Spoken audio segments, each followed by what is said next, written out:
Last week, I watched 3 different news channels cover the exact same story. Same facts, same event, polished, rehearsed, yet 3 different conclusions. That's when it hit me. They weren't reporting the news. They were using a secret language, code words, to make you think what they want you to think. In this video, I'm going to teach you their 5 favorite code words, and the 5th one is their greatest illusion. And once you see them, you can't unsee them. You'll never see the news the same way again. Like code word number 1, experts say. Sounds smart, right? It makes whatever follows seem serious. But here's the trick. They never tell you who these experts are. Are they doctors, scientists, political hacks, bloggers? No clue. Experts say is a magic phrase. It lets them push any opinion or idea without proving a thing. It sounds official, but it's empty. It adds fake credibility. And if you question it, you're the crazy one. Truth is, real experts disagree all the time. So why don't they ever show both sides? Simple. That's not the goal.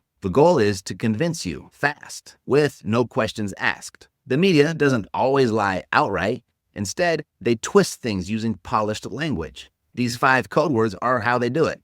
They want you calm, confused, or afraid to ask questions. And speaking of experts, there's nothing they love dismissing more than what they call a conspiracy theory. That's code word number 2, and the ultimate shutdown phrase. Once they slap the conspiracy theory label on something, it's over. You're not allowed to talk anymore, even if it's true, even if it makes sense. They want you to laugh it off. Why? Because some of the biggest stories in history started as conspiracy theories. Watergate, MK Ultra, the Gulf of Tonkin, Wuhan lab, all real, all denied, all labeled as conspiracy theories until they weren't. See, the phrase isn't about truth, it's about control.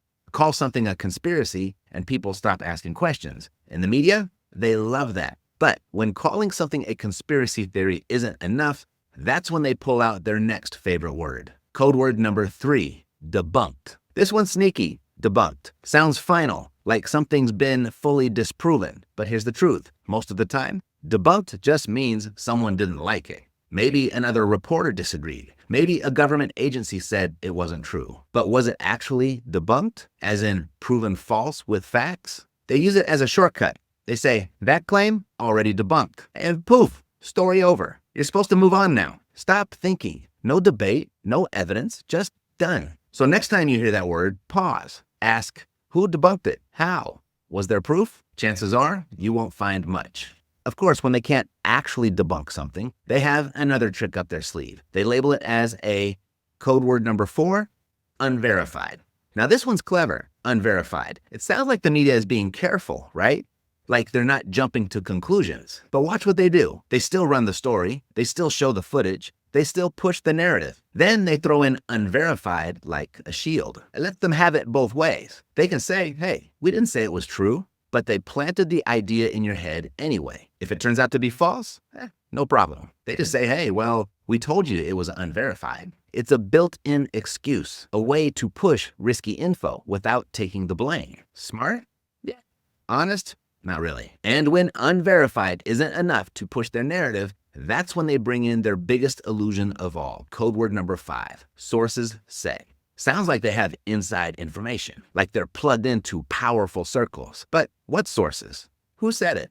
No names, no details, no proof. Could be a janitor. No offense to janitors, but it could be a made-up quote. But it sounds important, so we trust it. Sources say is how the media builds entire stories out of thin air. No one has to go on record. No one can be held accountable. And if they're wrong, the source disappears. No harm done to them. But meanwhile, you and I are left wondering what's real. These 5 code words the media uses to shape how you think, experts say, conspiracy theory, debunked, unverified, sources say, they sound normal. Harmless even, but each one is a tool, a way to blur the truth. And these aren't just media tactics, they're everywhere. The financial world, real estate, banking, anywhere there's big money involved, there's carefully crafted language designed to keep you in the dark. This month, I'm going to expose how these exact same manipulation tactics are being used in the real estate market. How certain words and phrases are specifically designed to keep everyday Americans from getting ahead, let alone building real wealth. And here's the thing, I'm not just going to tell you about it. I'm actually doing something pretty insane in Vegas this month. I'm taking a small group of people, just 10 spots, and showing them exactly how to cut through all the noise and actually build serious wealth in real estate, even in today's market, especially in today's market. I'm talking about everything: funding, systems, strategies, the whole playbook. And yes, I'm even covering flights and hotel because I'm tired of seeing good people get manipulated out of opportunities. If you're curious about that, or if you're just tired of being on the outside looking in, there is a link down below. But fair warning, we're being pretty selective about who gets in. You'll see why when you check it out. Drop a comment below with any code words that come to mind for you that you've seen in financial news lately, and what you think they really mean. You really may never listen to the media in the same way again, because it's not what they say, it's what they want you to believe. If this opened your eyes even a little, hit that like button, share, subscribe, do all that fun stuff. Thanks for watching. I'll see you next time. Take care.